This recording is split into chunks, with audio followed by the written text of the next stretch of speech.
2024 general elections కు ఏపీలో పార్టీల కంటే అభ్యర్థులు ఎవరనేదే హాట్ టాపిక్ అయింది. రేసులో ఉన్న వాళ్ళకు కూడా తాము ఎక్కడి నుంచి పోటీలో ఉంటున్నామో తెలియట్లేదు. తాజాగా అధికార వైసీపీ 5వ లిస్ట్ అనౌన్స్ చేసింది. 3 ఎమ్మెల్యే 4 ఎంపీ స్థానాల క్యాండిడేట్లను మినిస్టర్ బొత్స సత్యనారాయణ, సజ్జల రామకృష్ణారెడ్డి ప్రకటించారు.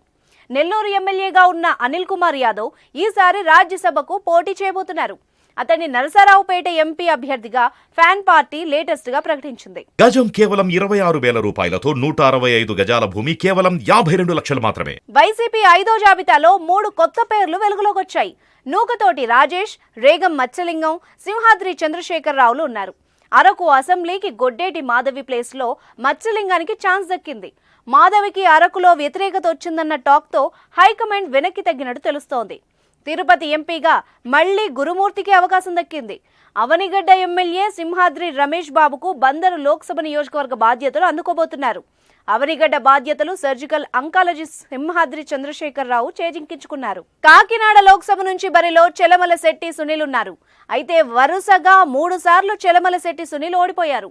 2009లో చిరంజీవి పార్టీ పిఆర్సీ నుంచి, 2014లో వైసీపీ నుంచి, 2019లో టీడీపీ నుంచి పోటీ చేసిన Sunil hat trick అపజయాన్ని చవిచూశారు.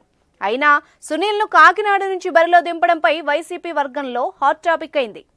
Sitting Kakinada MP Vanga గీత ఈసారి ఎమ్మెల్యేగా బరిలో దిగుతున్నట్టు తెలుస్తోంది. ఆమె పిఠాపురం నుంచి పోటీ చేస్తారట. వై నాట్ 175 to 175 అనే నినాదంతో ఎలక్షన్స్ కు రెడీ అవుతున్న జగన్ తన వ్యూహం ఏమిటని అందరూ తలలు పట్టుకుంటున్నారు. 3 సార్లు వరుసగా ఓడిపోయిన చెలమలశెట్టి సునీల్ లాంటి వాళ్లకి కాకినాడ ఎంపీ సీటు కేటాయించడంపై ఫ్యాన్ పార్టీ నేతలే ఆశ్చర్యపోతున్నారట.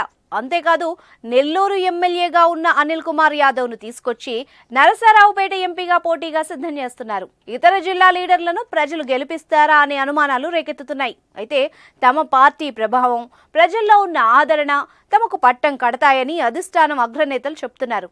చూద్దాం మరి మార్పుల మంత్రం ఎంతవరకు ఫలిస్తుందో.